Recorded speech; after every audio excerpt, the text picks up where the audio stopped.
All right, welcome once again, Profitable Author Summit. I'm your host today, the good Johnny Andrews, and the fellow that we have chatting and dropping some knowledge on you is the good man and best-selling author Jonathan Green. And so what he did was took a best-selling book and kind of rolled that into a responsive list that he turned into profits, which he now uses to live on a tropical island. And I've seen some pictures of the place where you live, my good man. And I have to tell you, I keep sliding these things to my wife going, I think we're making a bad decision. I think we're making a bad decision. Because it was funny because right before you jumped on here, we were going to try to record this the previous week, but that was the week where it was negative 22 degrees where I live. And so we had to do a little thing here. So I wanted to thank you for coming back on with that. But I got to tell you, folks, this dude absolutely has got it down. So it's not just about the mechanism. You might also want to pay attention to what's going on in the background if you're looking to do a lifestyle business, because this guy's absolutely got it. So ladies and gentlemen, Mr. Jonathan Green, what's going on? Hey, Johnny. Yeah, thanks for having me. I apologize for not recording outside. Normally I record in my garden in front of the palm trees for all my YouTube videos, but it's 1 a.m. here, so we do have a time difference. And you're absolutely right. The only 22 we experience is 22 degrees Celsius, and we consider that a cold day here. We often watch a movie with snow in it, and my wife goes, oh, I want to play in the snow. I'll just wear my bikini. And I said, it's not like that. It looks like that because she's never experienced true coldness. So what you're going through, it's something that seems magical to her. Yeah, it's funny. It's not. I can definitely tell you, it's definitely not that magical. It's pretty crazy. But for everybody who's, we're gonna kick this off here, and he's got some pretty incredible stuff to talk about. But just for all of you, just to remember, grab your VIP pass for the summit, because not only will you get lifetime access to all the trainings and recordings, but Jonathan has included his profitable copywriting for authors within that. It's a $97 value. You get it completely free when you upgrade, and it's going to take you through how to improve your communication, starting with your book cover, going through your sales pages, your emails, your opt-ins, pretty much the stuff that it really takes to boost any author's numbers. And that's for anybody in any genre, fiction, nonfiction, Kindle Unlimited, all that malarkey. It really covers like a whole gauntlet of stuff. So that's included in there. And then you were doing also, I think, for everybody who shows up, we have a link on the page right here. I think it's up or down or somewhere really good and easy to see. We're going to get some Kindle optimized lead gen templates and a 7-day email sequence. So make sure you grab that. He's got really good stuff. I've been following this dude for a while. So yeah, let's talk definitely about, you wanted to talk about how to build a profitable mailing list no matter what your book is about. So whatever genre, Kindle Unlimited, wide authors, this works for everybody, right? Yeah, so many people work really, really hard to write their book, and they don't think about what to do after they push upload or after they push publish or after they give it to the publisher. And then even if people do the marketing and start to get a successful book, they don't realize how relationships work. The thing about when you buy a book is, as soon as I finish reading a book on my Kindle, I start reading the next book. If that author doesn't connect me, I forget who they are. All the time, books come out by authors that I really, really like, and I'm surprised. Sometimes I'll miss 2 or 3 books in a series. Most common thing I do when I see a new book on Kindle Unlimited, I go, oh, I bet I missed a couple. And it happens all the time. And it's because we don't establish enough of a relationship and they forget us. We don't want that to happen as authors. I want to be in my customers' minds and my followers' minds as much as possible. It doesn't matter if you're writing science fiction, books for children, whatever genre you're in, the more of a relationship you can establish, the more money you'll make. I just ran a promotion to my list for the last 4 days, and I made 50 cents for every single person on my email list. And considering that that's the 4th promotion of the month, I make more money from these emails that I send out selling very similar price stuff. Most of the time when I run a promotion, I'm running a discount or a special promotion and the offer is $7 or $17 or $27. It's not like I'm trying to sell $1,000 to $1,000 products. You don't have to sell really expensive things, and you can be very profitable with your list. Of course, I do have more expensive products, but I find that when you meet people where they are, you can have a really powerful list. And a lot of authors are really leaving money on the table. And when you don't have a relationship, every time you launch a new book, you have to kind of re-kickstart, right? It's like you left your car out in the cold and you go, oh, I should have used that key fob to warm it up before I got out there. Having a list does that. So even knowing every time I know I have a book coming out, I don't have to worry about getting those first couple of sales, getting that initial momentum, buying traffic like I used to, because I have a list that's engaged. And so the first thing that you want to do, and this is really important, is make a decision to build a mailing list and to be serious about it. The thing that I see is almost every author does, and that's when you know something's wrong, is every single author that I read in fiction, they all go, hey, you want a prequel? And the thing is, those don't work as well as they used to. Now, it's okay, and it's way better than nothing. The problem is we're in a linear story structure. And so you want to think, this is what everyone else is doing. How can I do something a little bit better? And if you're in fiction, you can do something really simple, like do a fork series, which goes, hey, you can follow the main character on Amazon, but if you want to know what happens to the second character who continues in the adventure, that's only available through my website. So if you have a book that's only available that way, and it's forward, that's far more interesting. I really don't like going back in time. Even when someone does like a series, and then in book 7, it's the origin of how they became an assassin. I'm like, what are you doing? Now everything I know no longer matters. All the injuries I've learned about, all the relationships. Now I get to go back in time. I really don't like that. And I know that I can't be the only one. Hopefully I'm not the only one, otherwise something wrong with me. So what we always want to do is say, how can I do a little better than everyone else? And so we can start off doing the same. Yeah, prequel's okay. Or offering like a free little checklist or something is okay. And we want to constantly go in. And the cool thing about Amazon and these systems and wherever you're publishing your books is that you can test. You can look, how many books did they sell today? How many people join my email list? And each time we can try different offers and different promotions and say, oh, I offered this or I offered that. And whatever people respond to the most is where we want to go. So we can test and tweak. And the thing that you can know is that it should be, if you're doing really, really well, you'll get to 1 out of 3. That's the top end. And you'll go at, I don't know anyone who's higher than that. If 1 out of 3 readers is joining your mailing list, you're doing it absolutely right.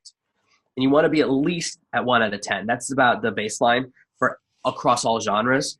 So I wanted to give you some hard numbers to know that you can work from. So you also want to let people know that they're getting into a conversation with you. Most books feel like a monologue. Like I like the book Frankenstein, but I can't, Mary Shelley's never going to email me back. It's too late. She's gone. She wrote that book a long time ago. So same thing if for only Seven she had an Habits. autoresponder, right? Yeah. Wouldn't that have been You definitely know. Yeah. If you get an email back from her, you definitely know it's automated. Same thing for 7 Habits of Highly Effective People. People love that book. That guy is gone. Great guy, great book.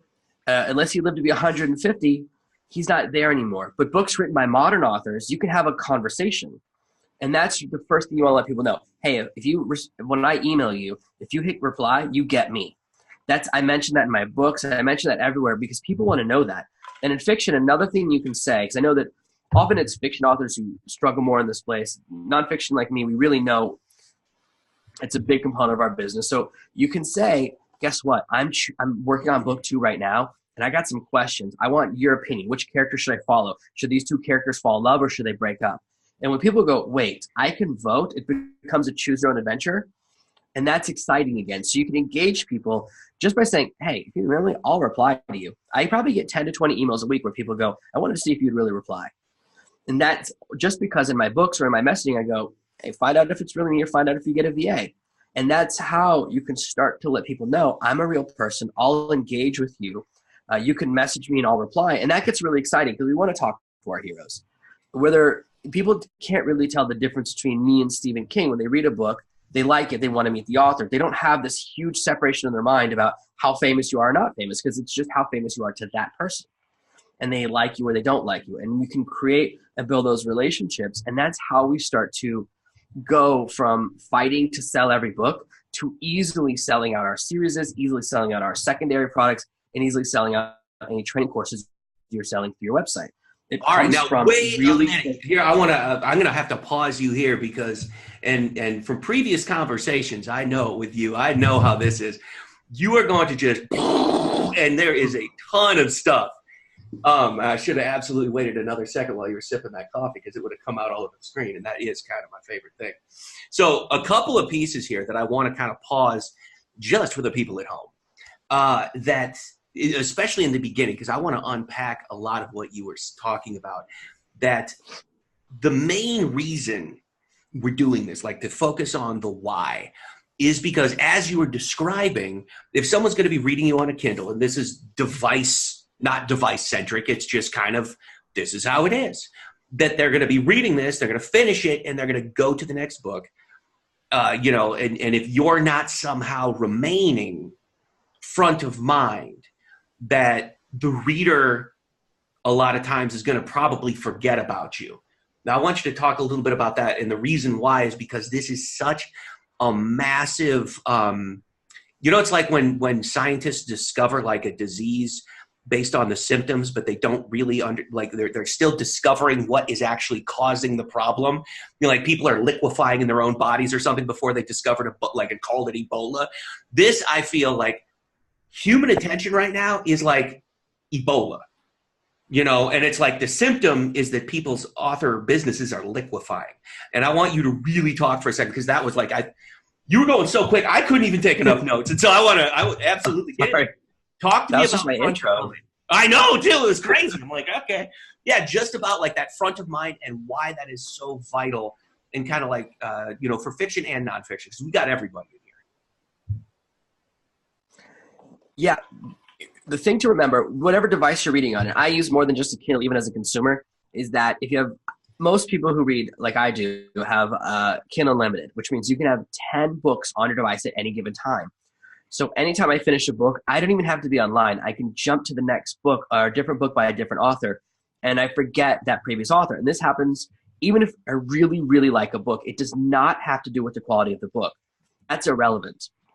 Some of the issues that we face is if we don't appear in someone's search results, and you can't rely on the bookstores to handle that for you anymore because their algorithms are crazy. The recommendations I get from Amazon are either hurtful or offensive to me. They're always recommendations for books I would never read. It's kind of like when I joined eHarmony before I was married, and everyone it recommended to me was twice my age and twice my size.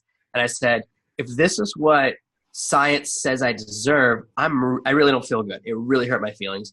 And the same way, the recommendations that I get from the Amazon algorithm are always wrong. Probably 1 out of 1,000 recommendations is a book I would even consider reading. And I click on it, I go, I already read this. So to think that their algorithm, even though they're the biggest company in the world, is smart, is wrong. It's so dumb. The recommendations it gives are so off the mark, and it should know. Now, through Kindle Unlimited, I've downloaded and read over 1,000 books. 99% of them are about Space Marines, and yet my recommendations are never Space Marine books. They haven't figured out yet. They go, well, this guy's read 1,000 books on Space Marines. He's probably still into candle making. And so they'll give me craft recommendations. Mm-hmm. They'll give me it's always, or like romance or business books that compete with mine. I'm like, yeah, you know who I want to really read is someone who's like trying to steal my audience. That's my favorite. So it doesn't make any sense. It's not what I read. What I write is not what I read. And so it's the same thing for everyone. I'm not the only one who's like got a virus. And so now, we have really to quickly on this, you brought something up just absolutely in passing that I want to hit on. And this is, where you literally said like, okay, you'll get something. You're like, oh, I've already read this.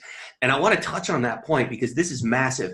This happens in near perpetuity to most people, because what'll happen is, Kindle Unlimited has been around a while. This whole like, hey, let's run a free promo kind of thing. Yay, awesome, totally works, great stuff. By all means, do it. However, I'm in there like looking at the book bubs and I'm like subscribed to all those things. I'm always going through, I look, clients, I see them. And I'll click on this thing and all of a sudden it comes up, you downloaded this book in 2015. And I'm like, I don't even kind of remember this. Like I probably clicked on it because the cover, even that I'm so much older now and gray and decrepit, it's like that. It's still triggered the same. Oh, that looks awesome. Oh, wait, I already have this, and I have completely and totally forgotten about it. So that is, I think, combined with like, okay, the algorithms aren't always right. I think on top of that too is there's people who have downloaded probably your books that never again will cross your path. And I love what you said about you cannot rely anymore on these algorithms in these bookstores to be that thing that brings you these humans to read your stuff. It's now completely within the author's lap. And if I'm reading between the lines, and correct me if I'm wrong, what it sounded like you were kind of saying was that it's almost like, okay, authors now need to take this unto themselves. And if they get some good juju from the Amazon or the iBooks or something like that, that's just icing on the cake. Exactly. Because the hardest thing is acquiring a new reader or a new customer. Mm-hmm. So like I run Amazon ads, as you know, you love doing paid ads too. It's always going to be more expensive tomorrow than it was yesterday. That's the nature of advertising. Prices always go up because there's always someone ready to pay more. The cost of me getting a new customer is far more than the cost of me retaining. So I don't want to have to re-find every time. So imagine if you pay $1 to find a reader. You don't want to do that for all 10 of your books. Now you're paying $10. But if you can get them to connect with you via email, that cuts your cost down 10%. You're paying $1 to get all 10 books sold instead of $1 per book. That's a game changer. That's where you become a high bidding author. That's where you can compete with everyone else. And so really, you want to control that relationship. One of the biggest challenges for authors, anyone else on Amazon, is that they won't just give us the names and email addresses of who buys from us. If you sell like a pair of shoes or anything through Amazon FBA, they'll send you the information on the customer because you're selling something physical or you have to ship it to that customer, you get their address. So you get that information. But for authors, they don't want to give it to us because they want to keep us in their ecosystem because that's where they get maximum value. And so if we rely on an external system, then we don't have control over our destiny. And we want to have as much control over what happens in our relationship with our customers as possible. You want to be able to communicate with your customers. You want to be able to sell to your customers. And you can use your list in other ways. You can simply use that list to get early readers and early reviews. I really, really heavily rely on my early readers because they give me lots of feedback. And they say, oh, I like this. I don't like that. Here's what's missing. Here's some changes. And that little stuff makes a really big difference. You know, in the month before a launch, having reviews ready, having people excited, building a little momentum. It's so much easier if you just do it with people that already like you or have already heard of you than if you're just buying traffic and trying to get these cold readers and kind of activate strangers. While it can be done, it's harder and more expensive to follow that strategy. And you have to do it for your first book, but you shouldn't have to do it for your 10th book. I absolutely love that you brought that up. That is something that I think I've probably been talking about that in webinars for a couple of years now. And I think the perfect visualization of that issue is that hamster wheel with the hamster just like just running in stinking perpetuity. Because what that symbolizes, if you do not acquire your customers, if you cannot contact them, if you cannot, be talking to them, or you don't have this list, what ends up happening is you are forever, exactly as you said, you're always reinvesting now to go get that person again. And that, say it costs you $1 to get that customer the first time. Now you're spending probably by the time you launch your second one, $1.10, $1.20, $1.30. And so it's almost like an exponential growth. And if you have to continue to do that, then you're going to just literally wipe out any concept of profitability. Yeah, and that's what's so hard for independent authors. There's all these reports, independent authors below the poverty line. Independent authors aren't making any money. Independent authors are getting unfairly crushed by Amazon or Kobo, or Barnes & Noble's going out of business. All these authors are going out of business. We always hear these Chicken Little skies falling stories. And I hear that stuff and I go, well, my business doesn't rely on any one source of traffic, on any one place to sell my books. Like, I sell a lot of books on Amazon, but I spend so much on ads, I'm basically break even on my first book. I'm not really looking to make a profit with the first book. That ship sailed 2 years ago. I loved when I could do that, but now it's really about, are you in control of your business? A great example of this is people who have an entire business that's a Facebook page. I know there used to be people that have like these comedy Facebook pages. They were making millions, and Facebook goes, I don't like that page, and they just delete it. The person can do nothing. It doesn't matter if they broke a rule or not, because guess what? You never owned your business. Mm-hmm. And this is why if you rely entirely on a single bookstore and everything you make is within that bookstore, then you're really in trouble because you don't own your traffic or your revenue stream. It's okay to have your main traffic source from Amazon, but it should not also be the main place you make money. I love that you're bringing that up. In fact, the way that I started breaking that down just the other day. It's infrastructure, advertising, and distribution. If you want to say bucket, if you want to kind of compartmentalize everything. And what you're talking about is so vital because it's like these things bleed into each other, but each one should be in its roots an independent entity. And I think a lot of the problem for a lot of folks is that let's call it what it is, since 2007, when the Kindle was spat into the world and everything changed. but no one knew that it did, is that people have looked at these three entities as a singular place. And I believe that's kind of what you're saying, is that there's infrastructure, there's advertising, and there's distribution. And they're three entities, but Amazon for the longest time gave people the ability to smush those things into like one sort of super finger. Exactly. I call it traffic, engagement, and product, but it's the same thing. It's getting people to find you, getting people to like you, getting people to buy something from you, or how you give them their product. And the problem is, yeah, I know authors who are doing crazy numbers on Amazon, but they get their audience from Amazon and people only buy Amazon stuff from them. So if they ever get kicked off Amazon, they lose 2 pillars instead of 1 for their business. Right. And then there's the other recurring problem with the algorithm shifts all the time that a lot of folks, and I've seen this throughout the years, as have you, authors will be like, oh, I'm doing great. It's amazing. And then you ask them, it's like, oh, great. Well, I mean, where are you driving your traffic? And they're like, what? It's like, I just got picked up. And it's like all that they feel like it's this surge of public acceptance. In reality, they caught the good side of an algorithm change. And that can go south real quick. Absolutely. I've been on the good side of it. I've received an Amazon push, which is where every single person with the Kindle app gets told, this is the book you should buy today. And believe me, it felt really good. That was an amazing day. And I thought I'd been hacked. I go, what's happened to my numbers? This can't be real. Something's going on. Oh, this isn't me. I didn't do it. I swear. Yeah. I'm going to get kicked off Amazon. Someone's hacked my account. They're doing something. And well, that's awesome. That was 2 years ago. And we kind of have the two schools of thought. There's the people who are in love with Amazon, the people who hate and complain about Amazon. What you want to be is agnostic. You want to be someone whose business doesn't rely on any one thing. The more of your business you can control, if you can control where your traffic is, which is how people find you, and if you can control your relationship with people, which is how you communicate with them, and then where you sell them things, that's really strong. And you don't want to have any one entity controlling 2 of those pillars because, look, you can get kicked off Amazon. There isn't a person who works in the Kindle division. It's all handled by machines. There's not a person you can call and say, hey, why did you kick me off? Because it wasn't a person. Most people don't realize that. They think there's this huge department. There's not. There are a couple of people who are reps. There's probably about 10 reps who work for Amazon. That's it for all books. But anything handled as far as cover problems or you getting in trouble or a review getting deleted or your book getting kicked off Amazon, there's not a person, and you can't complain to a person. Unless you have a certain level of numbers, and we're talking 7 or 8 figures in sales, they won't even blink. They won't notice you. And I know I know authors that I read who got kicked off, and they weren't even doing anything wrong, probably. And that's the thing. You're done, and their entire business is over. They go, I just quit my job. Oh no, I just got kicked off the one place I could sell books, and that's really scary. And so, what I want to teach is that you can form a relationship with people who really like you to where they'll buy from you, or you'll say, hey, look, I'm not selling my books from Amazon anymore. Or, hey, you can buy my book from Amazon for this price. You can buy it from me for a different price, and you get to keep 100% of the money.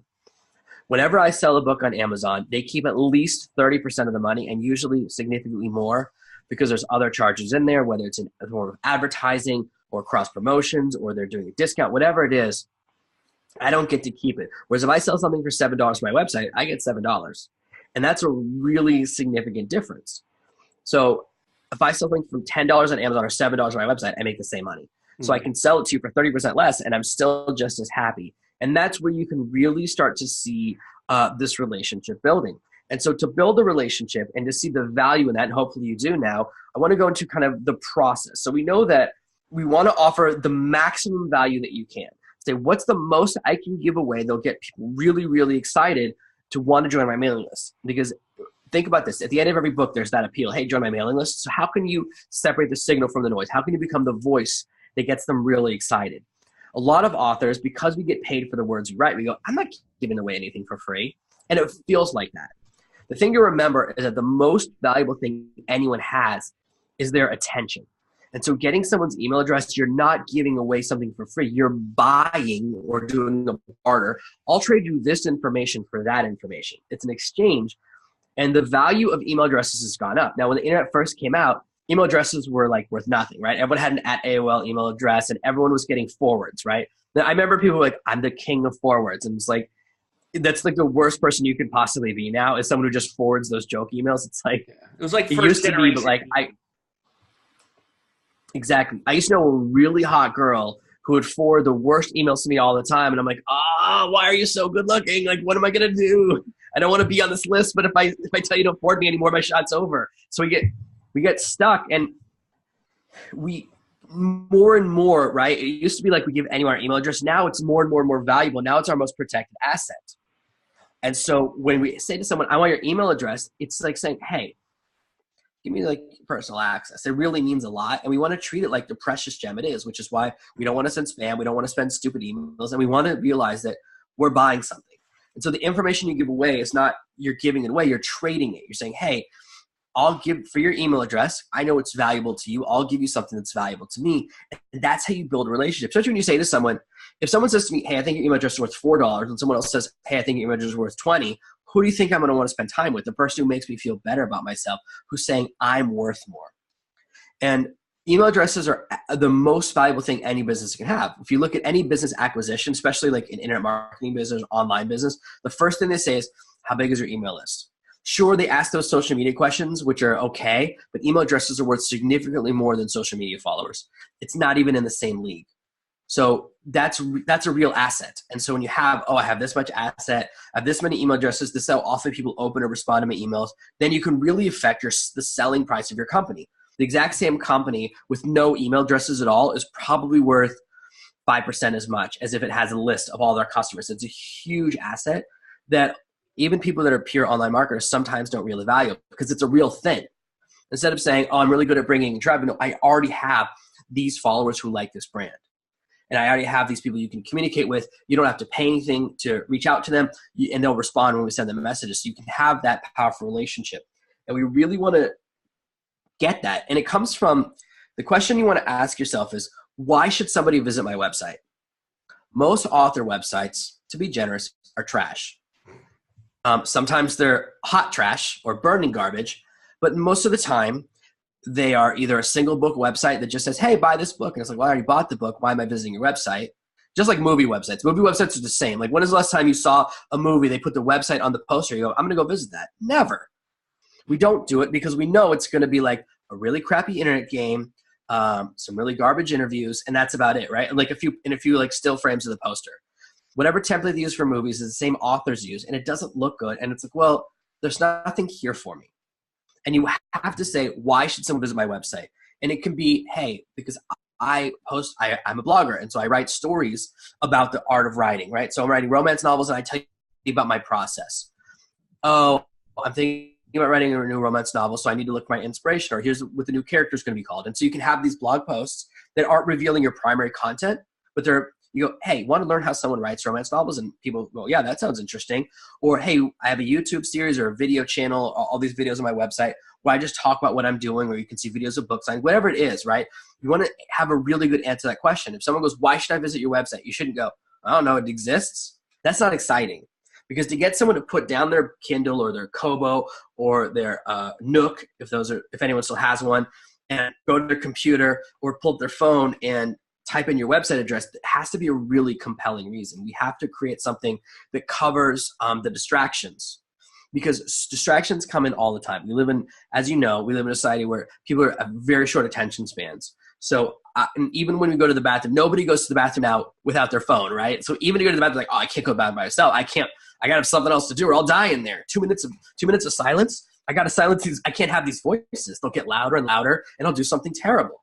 So we constantly fill life with distraction. And so we have to bridge that distraction gap with enough interest that someone sets down their Kindle, gets a drink, goes to the bathroom, then goes to the computer, and still remembers what they were going to do. It's very possible they go, well, what was I reading about? I don't even remember what book I read. And if they've already replaced it on their device, they can open up their Kindle. They go, it's gone. I don't remember it. I don't know how to find my old purchases. Mm-hmm. I don't know how to find my old Kindle Limited downloads. I don't know how to do that either. No one does. It's like hidden, right? So there you go. You're gone forever. So we want to have that compelling reason. And like we said at the beginning, I'm giving away the template I use so that I can get people to opt in inside their Kindle device. A small percentage of people do that. A lot more people don't realize, even though I say click here, that they can click inside their Kindle, that there is a web browser inside every Kindle. They go to my website. And so, but they go to the homepage. And so they go through the experience. And so I need to catch them there. And as I improve my homepage and my full screen opt-in, I get a higher percentage of people. Almost everyone who's ever found me has already read my book.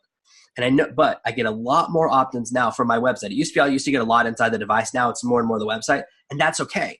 If you can get people to your website, now you're building a relationship. You're getting a second bite at the apple, because before they've only seen you in one place. They've seen you at work. Now they've seen you at home too. They've seen you in a second location, inside a book and inside their computer or phone. They've seen your website, which is in color. It has videos, and you have a lot more control, and you could do cooler and cooler things. And you could offer a different free gift. You can say, hey, thank you for visiting my website. Let me offer you something different, because guess what? They didn't take the first thing. So you can offer them something different to see if they'll take the second thing. And that gives you another chance. And if you go through my books and my website, you'll notice I give away different stuff all the time. If you read a blog post on copywriting, then guess what? I'm giving away a copywriting free gift. If you read a blog post on blogging, the free gift is about how to get your first 100 blog subscribers. That's because I want to communicate and give people what they want. And I started off with just one free gift, and then I added more over time because I've been doing this a few years.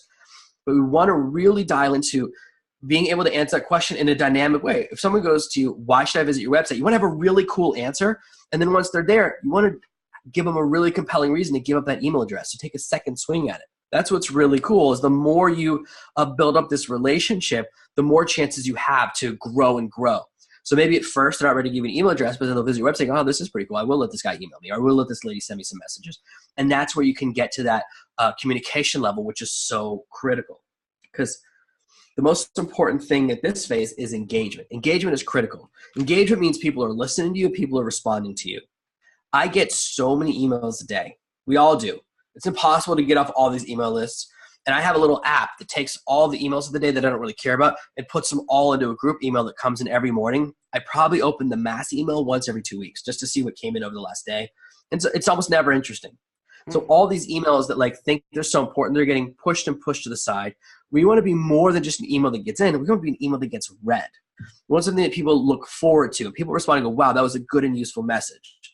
The more we invest in engagement, which is where we talk to our responders, our followers, and they talk back to us, the more powerful the relationship becomes. So we don't want a monologue. We don't want to just talk and shout into the wilderness and hope people are listening. What we want is people to respond to us, because when they respond, they'll give us gold. The questions people ask and the areas they ask for advice, or the things that people say were confusing, those are how I grow my business the most. If someone says something's confusing, I can fix it.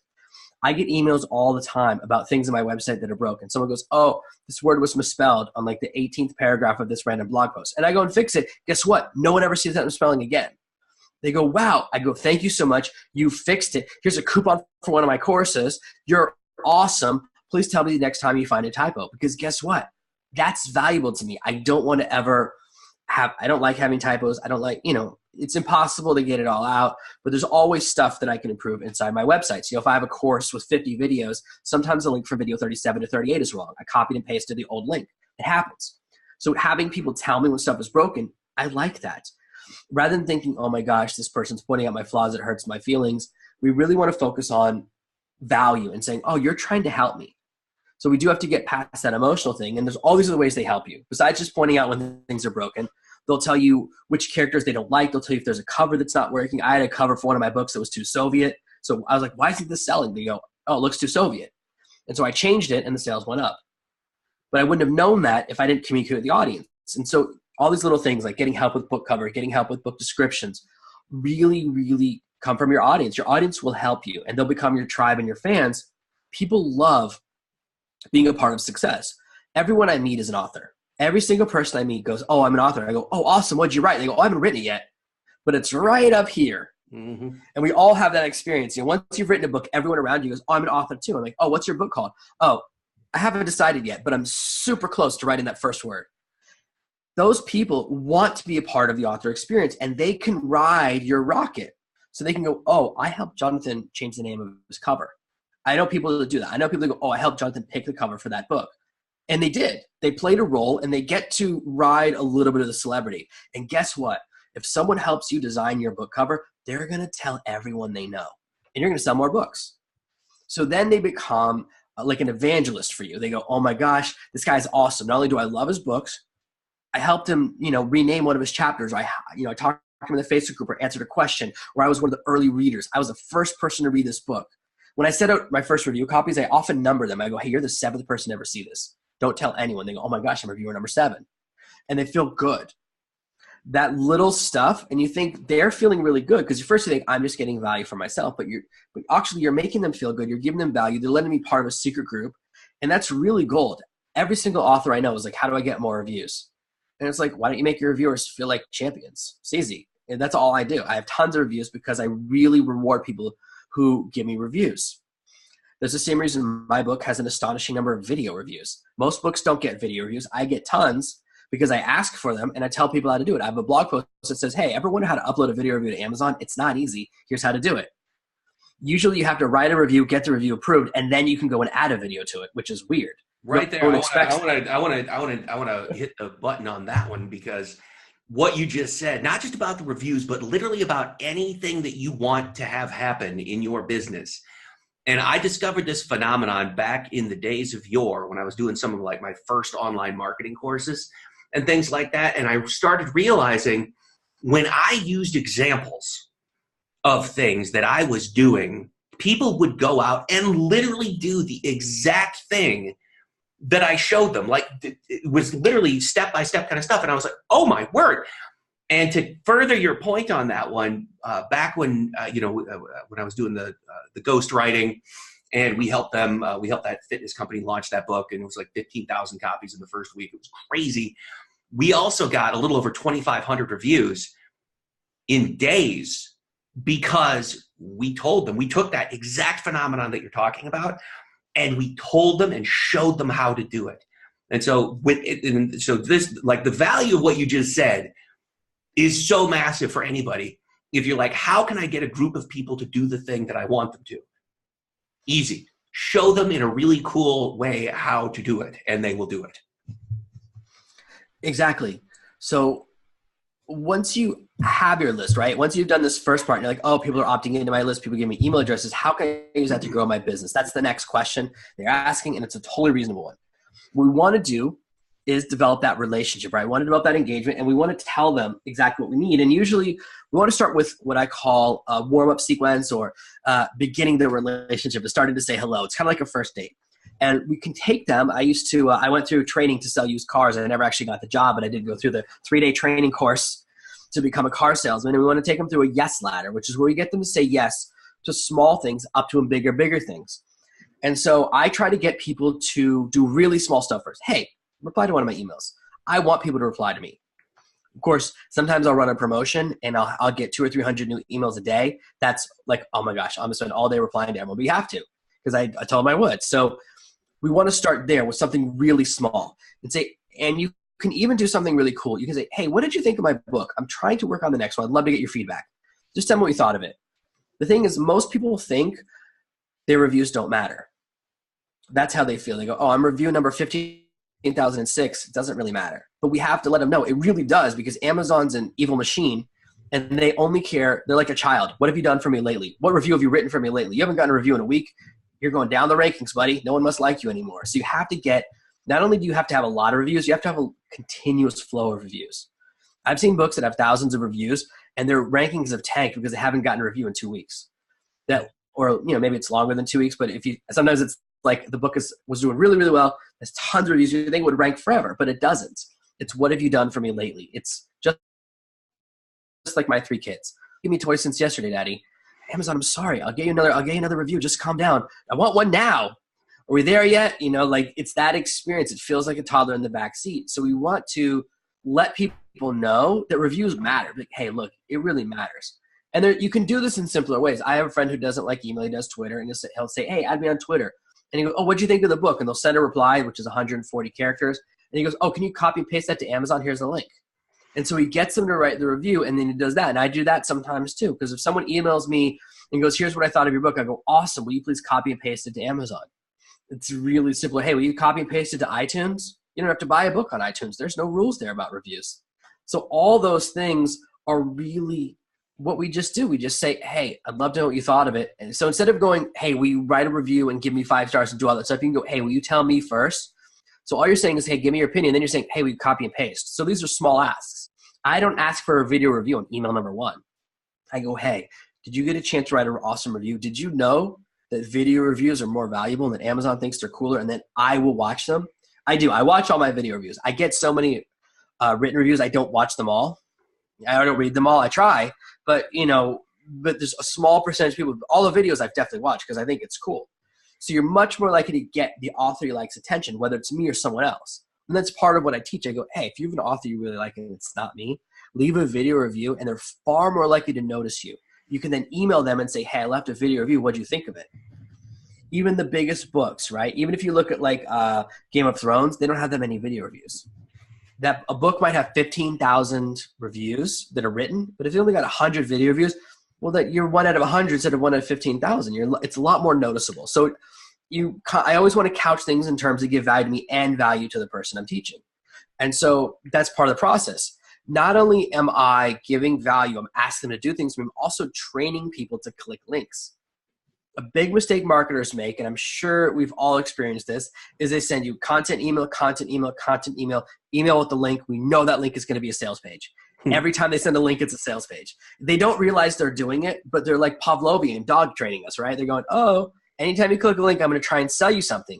And because they know that, they don't click your link unless they want to buy something. So your numbers are a lot lower. You go, why does no one ever buy anything? Have you ever sent a link that was valuable? Well, no, I only send links to sell stuff. They know. People are really smart. Like, here's the surprise. If you send someone 50 emails and every time there's a link, it's a sales email, they figured it out. They'll solve that case real good. You don't need Encyclopedia Brown to help you solve it. So we want to give people, like, I send out a link in every single email. I always have at least one link, and 90% of my emails are content. I go, oh, read this blog post, or visit my cast, or check out my new YouTube channel, or here's another book I've written that's free right now. So I'm always giving. So not only am I training people to open my emails and read my emails, I also want them to click the links I send so that when I do have a sales email, they click it without having that preconception, oh, this is a sales email.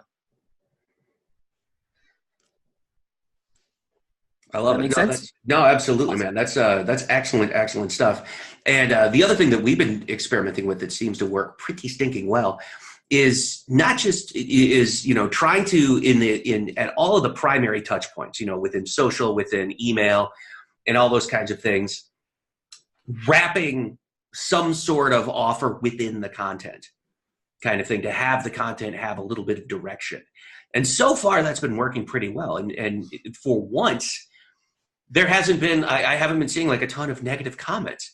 It's interesting. It's not like I get a ton of them anyway, but there's always that one dude who's like, you're a jerk, I hate you, you're a liar, scam artist. I'm sure you know what I'm talking about. There's always, like, as you get to a certain level of anything, some troll comes out of the woodwork somewhere. And what's interesting about all of that is with what you're talking about, of like really trying to legitimately provide value. I think if you're coming off as authentic, people are like, okay, all right, yeah, well, they don't troll quite as much. It's really decreased, and also like click through has increased, open rates have increased. With one of our authors we were working with, we went from like a 34-ish% up to 61.5%. And she was sending for a short period of time an email every single day. And it was exactly based around that concept of what you're talking about. It's like when you provide that value, hey, it works. Yeah, I absolutely believe in the daily email. I know some authors like, oh, I don't want to annoy my audience. Guess what? If you're annoying, that's a problem. Like, it doesn't matter how often you're sending emails. I know some people like, oh, I send a digest once a week. And I was like, that's so impersonal. It's like, you ever get those Christmas cards that it's a newsletter and all they've done is have the family stamp the bottom or whatever? No one reads those. Thank you. I love it that you said that. I have been raging against this, I want to say, since 2010. It's the word in of itself that has sort of propagated. Like, are you familiar with the vine kudzu in North Carolina? Yeah, it's that Japanese, for those of you who don't know, it is an invasive Japanese vine that is literally choking out the wildlife and all the foliage in parts of North Carolina. You have to get goats to eat it. But it like survives everything. It probably would survive nuclear winter or something. And I feel like what's happened in the majority of the marketplace is this concept of what you're talking about, this newsletter idea of here's the family thing. And so, Tina got accepted into Yale this year and everyone's really proud of her. Nobody cares. And that is what I think people are like, I send my newsletter once a month. I'm like, why would you bother at all? It's people awful. Forget you. Now, look, I don't expect everyone to open every email every day. And I don't get that, right? Maybe every email I send, 1 out of 5 people read, but it's not the same 1 out of 5 every day. So over the course of 5 days, almost everyone on the list has read something. So that's what we really want to be one on people's minds. And it's only annoying if you're sending trash. If all you send is like, look, I'm on an email address list where they send me an offer every day. But it's a Daily Deals website. So that's what I expect, right? And it doesn't bother me. Right, like AppSumo. However, yeah. Well, if you want to give an ad for someone else, yeah. But it's exactly that, right? It's these, if you're giving value, then people don't mind. I used to know a marketer who would send 12 emails a day, and I knew someone was on his list. I was like, and they were all offers. Every single one of them was something. He goes, no, I want Chris to send me more emails a day. I take 18. And I was like, oh my gosh, I wish people liked me that much. Mm-hmm. So you could be like, you can have he was sending a crazy number of emails, like 1 every 2 hours, and people loved it. They're like, oh, he tells me the best things to buy. He's so helpful. It's like, oh man, Chris, you're such a genius. And that's the thing. People will take as many emails as you'll give them if you're giving value or giving them what they expect. Well, and also to touch on that beginning point is when you were first talking about the attention and things like that, about, the same phenomenon of, okay, you get rid of that book, you get into another one, you've forgotten. Because, and this was something I was talking about the other day with somebody, is that if somebody isn't opening your emails, it's not necessarily because they hate you and want you to die. It's because more often than not, they may have seen it and they were like, oh, yeah, absolutely, super important. Because this happens to me all the time. I'll be like, I need to get back to that, absolutely. But in the meantime, it's like, what happened to us last week?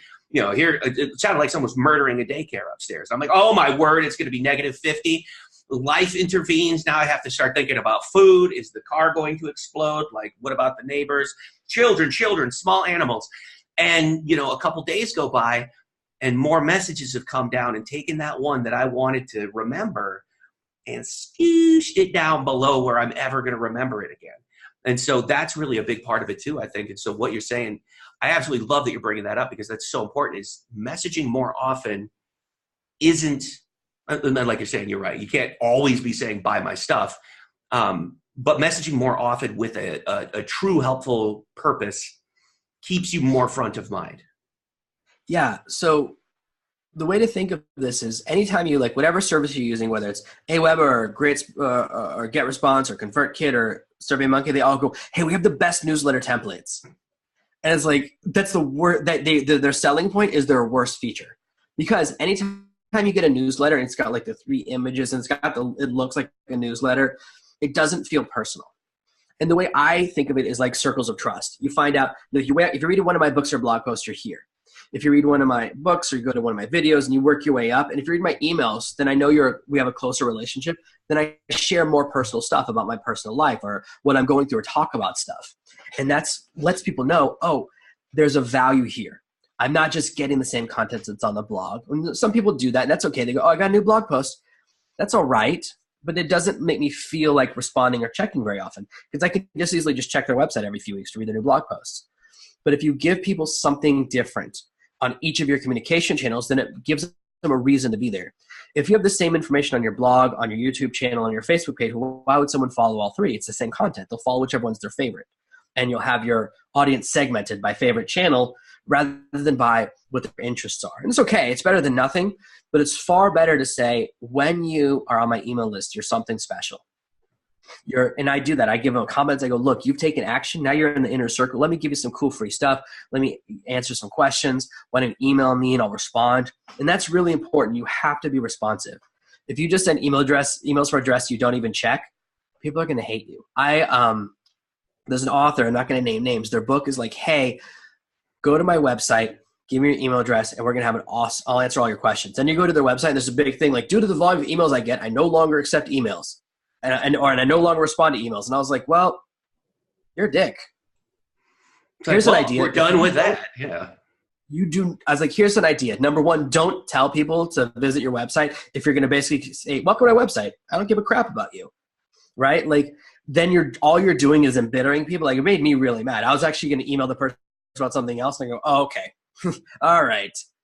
It's a way of saying, I'm more important than you, trash reader.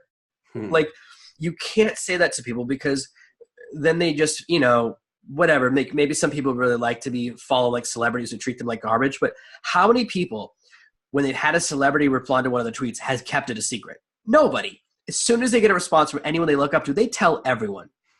It doesn't That's matter smart, right what there. reality show that person. So with that experience, like guess what? They'll tell everyone, and we want to make them feel good, because if people know that they're getting an email from a person as opposed to a machine, then they'll read those emails anyways.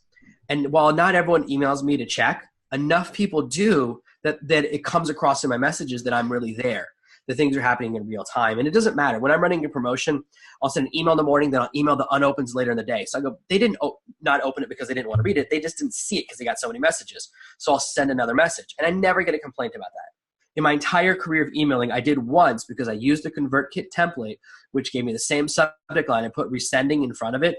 And the lady was so mad. I go, okay, I'll never use that again. Thanks, ConvertKit. Even though I do love their service, I still use it. I said, I'm never using that template again. Most email companies don't do it right.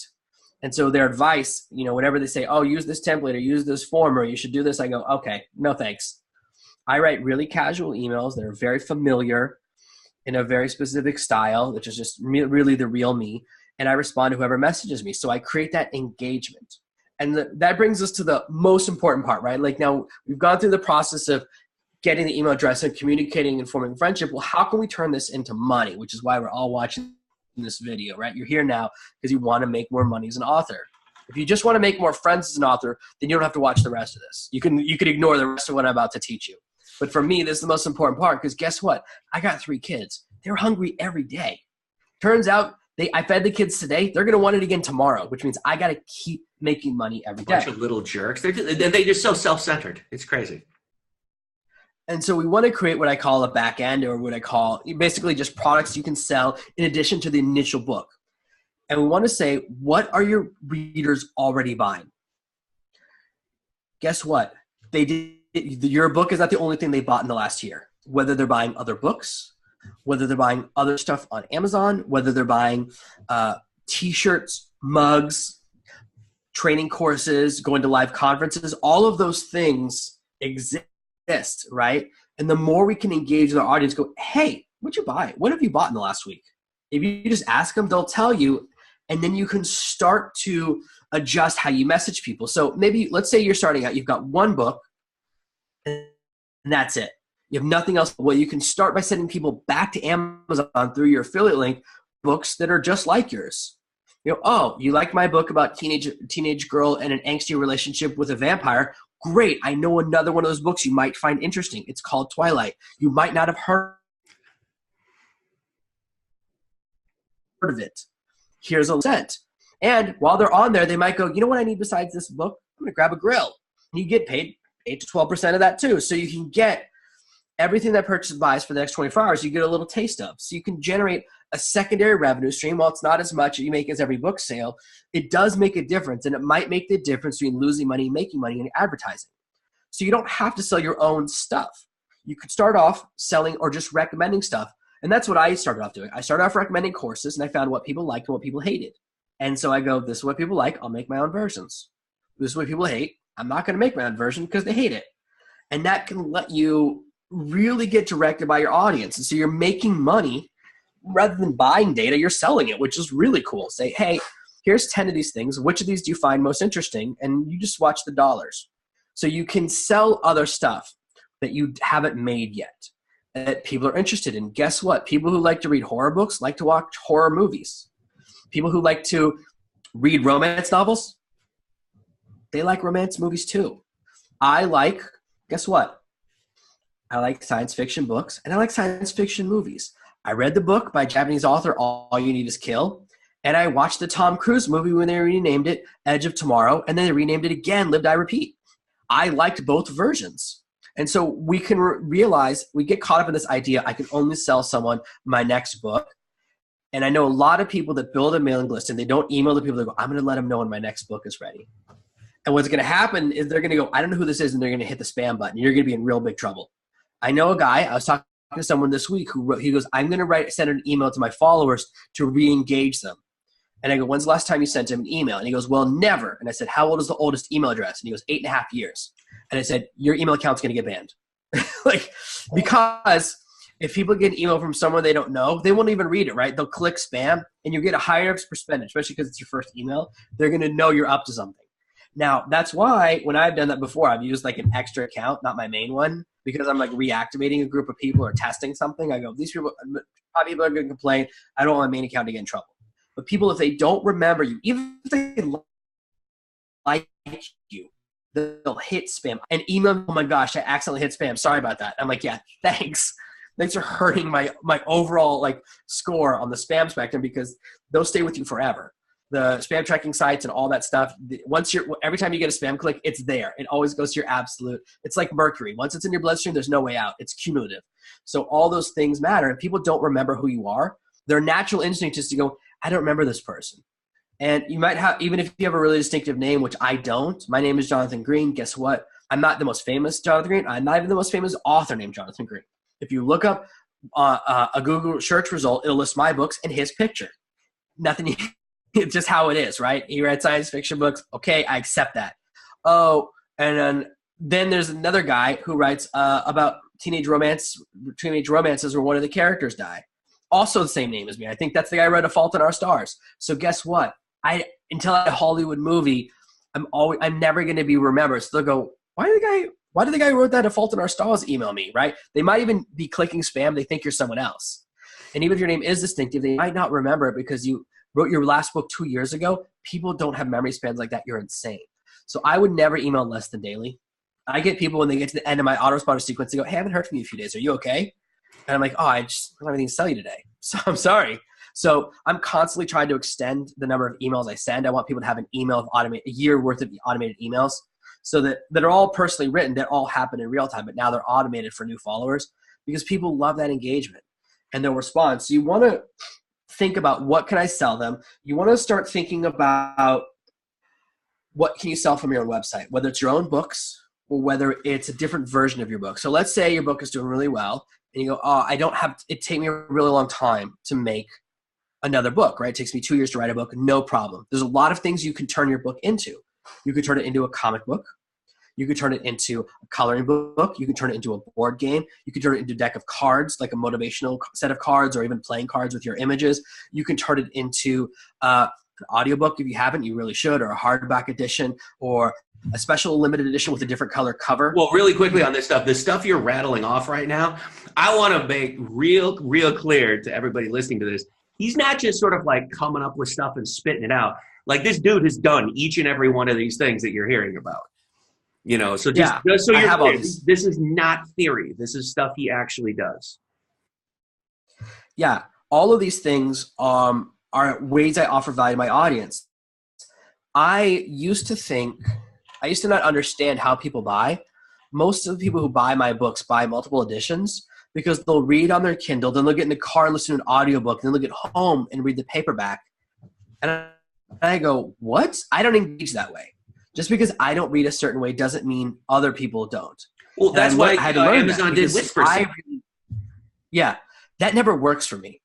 So I was trying to listen to the audiobook of The Mortal Engines this week, very specifically. I go, oh, I watched the movie. It's okay. I bet the book has to be better. And I was like, I'm going to do the audiobook because sometimes I want to try and get good audiobooks. I can never get through. Well, guess what? I listened to half an hour of it, and I came back later, and it reset my spot to the beginning. And I said, okay, done. I was so mad. I was like, I tried so hard. What are you going to do, skip forward 30 seconds at a time till I find my spot? No, thank you. And that's why I'm not good at audiobooks. It always loses my spot. And I don't know if I'm probably the only one. That one is probably a me thing. But you want to engage with your audience wherever they are. So, yeah, you can create a board game. You can create a journal edition. And yeah, I have the Serve No Master journal. I have a comic book is in development, the Serve No Master audiobook, I even found people will buy hardback editions of the weirdest stuff. I sell some coloring books, I was testing some coloring books, and I said, I wonder if people would buy the hardback edition of a coloring book. To me, that seems ridiculous. Sold a bunch. Turns out I don't know anything. So you don't have to make new content. And I want you to see that you can make different versions of the same thing, and people will really like it. As long as it's interesting and go, hey, you know what? I made a visual edition of this book or comic book edition of this book. I have the Book of Five Rings, which my new book is based on, and I also have the comic book version of the Book of Five Rings. Because guess what? It's really fun, and it's a different way of engaging the same content. And so we can create lots and lots of stuff. That's not hard, because I know that we're going, oh, I got to write a new book is what we think we have to do. I can't sell anything until I write a new book, and I want you to disabuse you of that notion. The other thing is you don't even have to make it. You can sell something and then make it afterwards. So I told you I did some coloring books, and my promotion last year at Christmas, I was like, hey guys, my coloring books are selling like crazy right now because it's the holiday season. Let me teach you how to do it.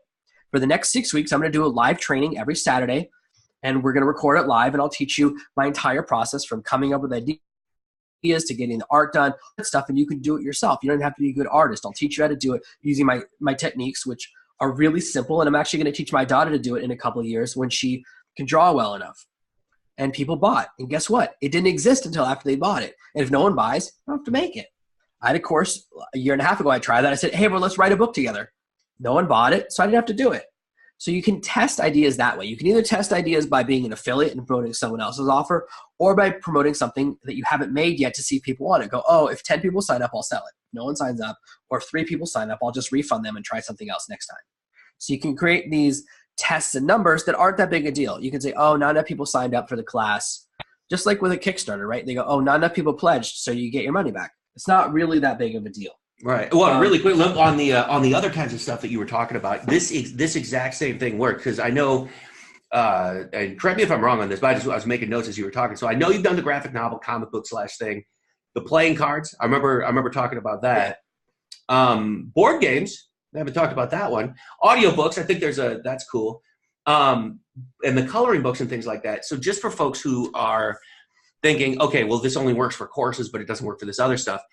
As long as you have sourced, meaning what I would, and correct me if I'm wrong on this, but I think as long as, let's say, playing cards, you can get those things made. Like, let's say you have a cool fantasy thing and there's like a couple of characters, you could get like a deck of cards made. Yeah. For that, and then buy 1 or 2 of them as a demo and say, hey, I'm going to sell these. And if nobody buys them, guess what? You've got these 2 limited edition deck of cards, but it didn't cost you like an arm and a leg and you're not holding any inventory. You can sell them first. No, it's like $12. Yeah. So you could sell them. You could sell them to the public first, make sure the people like them, and then get them made and ship them out. Oh, no. I do print on demand. Oh, you can do that with cards? Yeah. What? Everything I do. The board game is print on demand too, dude. No nothing. Way. There's nothing on the shelf behind me. That's why this room looks empty. Nothing exists until people buy it. So everything I do, I find a way to sell it through print on demand, because I don't want to have stock. And you can, of course, once something is selling on print on demand, then you can do a run and go, oh, now I can get a 500 decks made for way cheaper. But no, you just have to do the research and all that stuff.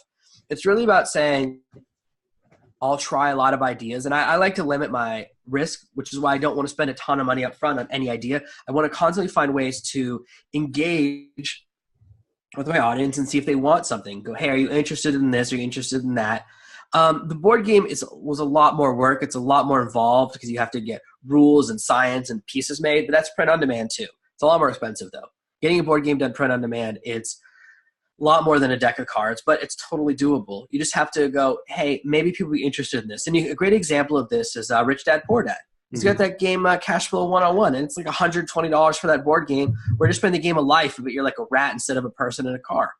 And guess what? That game makes millions. The trap for fiction authors is thinking people only want to buy other fiction books. I buy science fiction book every day.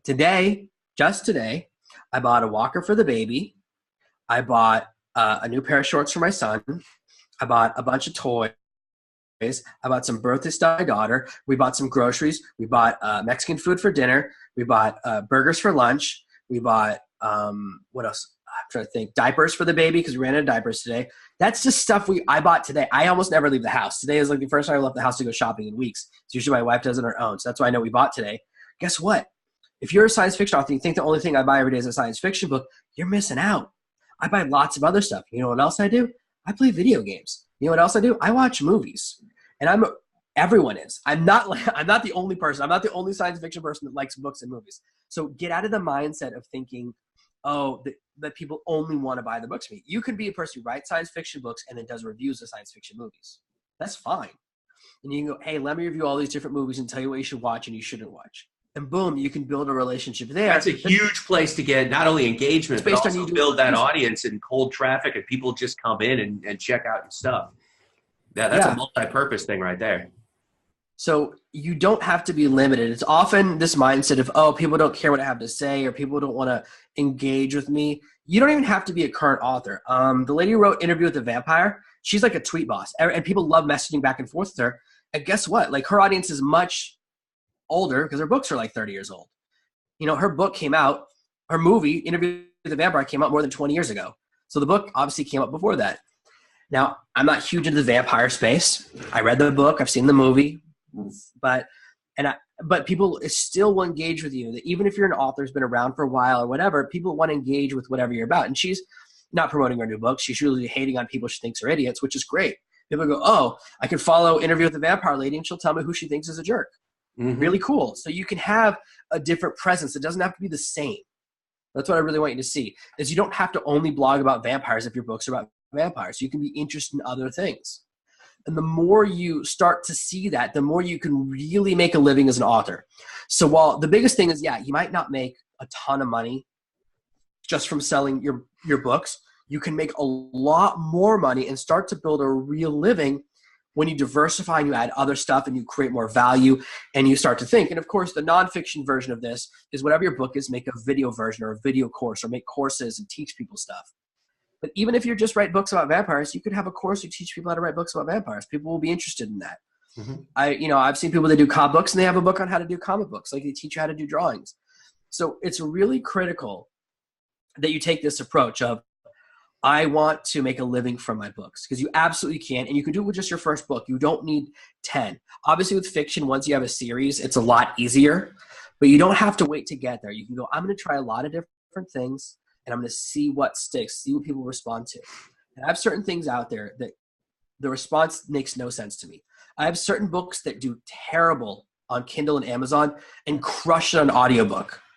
I had a book last month that sold so many audiobooks. I go, uh-oh, I got hacked again. Something's wrong. Because this book, it sold like 3 copies of the print and Kindle edition and like hundreds of the audiobook. And I go, what's happening? No way. And it's a book on potty training. Like, I would never think that it's weird, right? Like, I would think. I get it, though. Theoretically, let's think about it. If it's on potty training, think about what happens when you're trying to potty train a kid. It's like, you need that in your ears. No, Tyler, get back on. Like, they have to have the earbuds. I would think, oh, I read it, then I grab the kid and put it down, then I go back to reading it. But that's me. So audiences don't engage the way we do. That's what's so important. I sell a lot of audiobooks, and that's what I've really learned. It's not about me. It's about my audience. 100%. So give people what they want. I wish the authors I follow would do it. The reason I'm teaching this is because I wish the science fiction authors I follow would do the things I'm asking for. Okay? Yeah. Guess what? If you got a comic book edition in your book, I'm going to buy it. I'm trying to create the stuff I want to buy. If you have more content I can engage or different things that's interesting. Now, the prequel thing doesn't really work on me. It does work a little bit on other people. It's okay, like we talked about at the beginning. Mm-hmm. But if you could do other things that are really, say, here's what I'm doing that's different. Because I need Would you call that a fork series? I thought that was really good. Like a whole thing that just runs alongside, but on a different kind of consumption. Absolutely. And there's two reasons a fork series are really good. Number one, you'll build up your mailing list way better. Number two, you'll make a lot more money.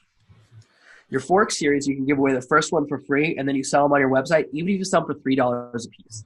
Let's say you're selling your books for $2.99. Amazon on average pays you 30% of that, right? They pay you like 71 cents for every book you sell, or 90 cents. If you sell from your website, you're making $3 a sale. You're making a ton, and you're charging people the same amount. Mm-hmm.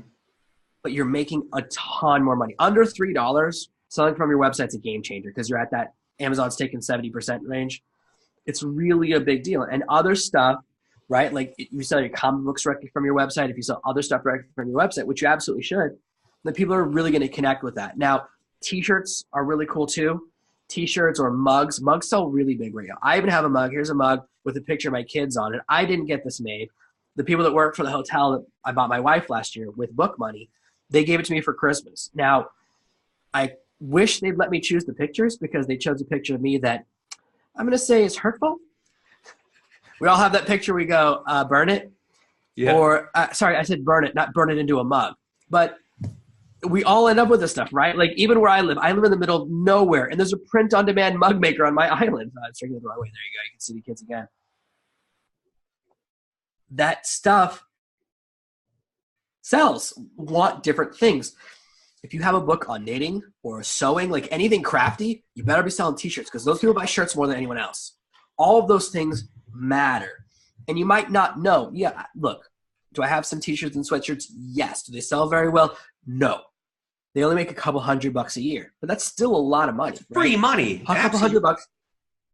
It's, sometimes I meet people like, oh, I only made $4,000 yesterday, and I want to stab them in the kidney. I'm like, don't talk about money like that. Money's one of my best friends. Don't talk about him like that. Like, whether you make $100 or $10, it's still awesome. Knowing that I can send out an email and make a couple $100 or even a couple $1,000 in a single day, that's magical to me. It's such a wonderful and amazing thing. I never want to talk bad about it, lest it go away.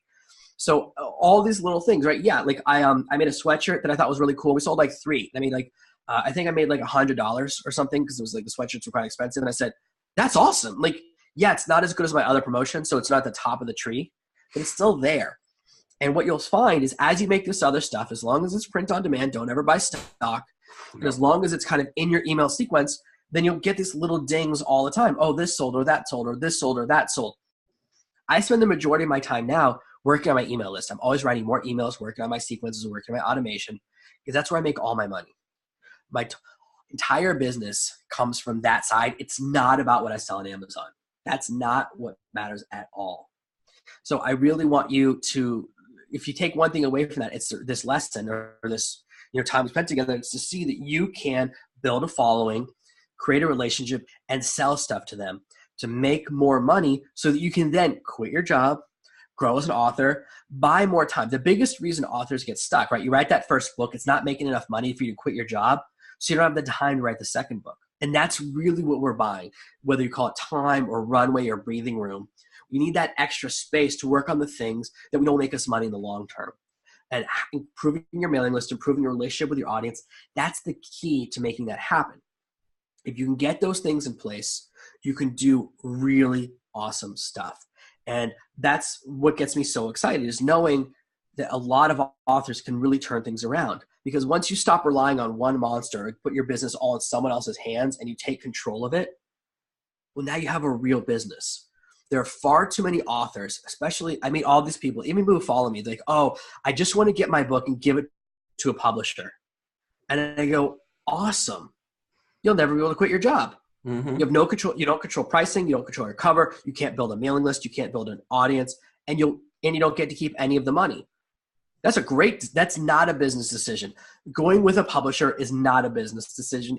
I want the accolades, because every time I meet someone, they've gone with a publisher, they don't make any money. They're stuck because you don't have enough control. The way independent authors can be successful, and what our real advantage is that we're agile. We can move quickly. If people say to me, oh, I want a book about this, I go, no problem. I can make it really fast. Or they go, oh, I don't like this chapter, or there's a typo. I can fix that typo and push it to all the editions, and the change is fixed same day. If you're with a publisher, they're like, all right, we'll change that in the next run. Next year, we'll fix it. What? They go, oh, the link in your book is misspelled. We'll fix it next year. We're going to sell 100,000 copies of your book with the wrong link in it, and that's what can happen. Mm-hmm. It doesn't happen very often, but if it happens to you, it feels like a big deal. You can be in control of your destiny, and you can do so many amazing things. So really the value is the more you control every aspect of your business, the more powerful you become and the more money you can make. And that's really where the position I want more authors to be in. I'm so tired of authors who are giving all their money to publishers who don't do anything, or to websites that don't give a crap about them. And they don't realize that their audience likes them, and they can build that relationship into a real business. Being an author is a business, not a hobby. I'm going to have to say that's absolutely dead on. I fully love that. That was amazing. Because, and I think it all comes down to, I think what you're saying here is it's the relationship. It's all about having that audience. And if you want to have it be genre specific, 100% totally can.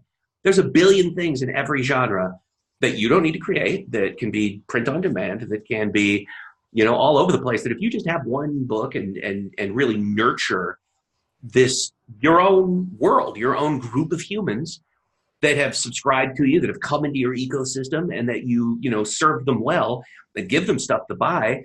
I think the fundamental root here is that people buy from those they know, like, and trust. And in order to manufacture that outcome, just stay in front of them, be cool, and give them good stuff. And they're going to spend their money, and everyone's real happy about that. Exactly. People want to buy from people that they like. Most things that are for sale are a commodity. Guess what? Books are a commodity. Everyone has books. Video games are a commodity. Headphones are a commodity. But it's who they buy from is driven by if they like you or don't like you. Mm-hmm. My audience likes me. That's our relationship. And that's the real core of it. And if you just communicate with people, treat them with respect, and only recommend products that you use or believe in, you can have a killer relationship. Like if I get a product to test and it sucks, I'll tell them, this is garbage, guys, don't buy it. I will not. Someone recently, one of our hotel guests said, hey, where should I get a tattoo on the island? I said, are you ready to die? I said, you're going to get a staph infection. I go, because the tattoo shops on this island are gross. Okay. I said, no one on this island has a certification. None of them know how to clean properly. I said, you'd do better to buy a gun and put a bullet in your mouth. At least it'll be quick, because an infection here, you don't want to go to the hospital. Last time my daughter was in the hospital, a stray dog walked into the room. You don't see that in American hospitals very much. No, that is the downside to paradise, evidently. And then when I complained, the doctor goes, what's your problem? He's friendly. And I said, okay, I hear what you're saying, but I don't often see a stray dog licking an IV. And maybe I'm weird. And it turns out, they were like, the problem is you, not the dog. And I said, okay, not getting a tattoo on this island. I don't want to come back. So right. When you recommend stuff that's bad, when you say don't do this, you actually increase how much people trust you. So even doing negative recommendations, saying, oh, you know what, this wasn't that great, or this wasn't that good. I mentioned The Moral Engines. I wanted it to be better. The movie was okay. It wasn't great. It could have been great. I was like, I feel like the book was probably better, which I hate when people say that, but I was willing to give it a shot until the audiobook jumped back to the beginning. So all of this circles back to saying, if you take your book and see it as the beginning of a business instead of the entire business by itself, you could do really amazing things. And that's why I put together all the stuff you talked about at the beginning, where I have, I've got you a template for an opt-in form that will work inside of a Kindle device. I've got the first 7 emails, so you'll start to get actual reviews and engagement. And I've got a training in there as well to show you the 7 reasons you probably thought you can't create a back-end product, and how to overcome whichever one's holding you back, so you can really start to accelerate your business. And that's all can be found at servemaster.com/trap. Why? Because we want to catch our readers in a trap where they buy more stuff from them. And I just want, hopefully it's memorable. That's really why I chose that. But I want you to see that you can do really great things. And I want to give you all that stuff because your email address is valuable to me. And I want you to see, I'll give you loads and loads of stuff, because to me, that relationship is gold. And if you email me, guess what? I will reply. I don't just teach the stuff, I actually do it. And I want you to see that it's totally possible to build a business. And you might just join my email list to see what I email about and then write your own versions of all that. That's okay too. Lots of people learn that way. It's a totally fine learning method. And you can ask me questions. You don't ever have to buy a course from me, whatever, that's fine. I'm happy to engage with you because I love helping independent authors find the same success I have. Awesome. All right. I mean, damn. Thank you. Seriously. So, I mean, everybody can give kind of a round of applause. I know we're virtual and stuff like that, but I always like to pretend I'm in a big room of people that's just cheering everyone on. But yeah, Jonathan Green. And like I said, make sure that you, to get the course, The Profitable Copywriting for Authors, make sure you grab your VIP pass to the summit. And I mean, this guy, seriously, get on his stuff, because that's how I found him. And we've been chatting on and off for a bunch of years now. And this dude is like a fountain of information that is very actionable and very usable. So seriously, thank you so much for coming on. This has been brilliant and great. No, thanks for having me, guys. Thanks for coming and watching. And hopefully you learned lots of cool stuff and you found it valuable, because you spent a lot of time with me, and that means a lot to me. So thanks for having me. Awesome.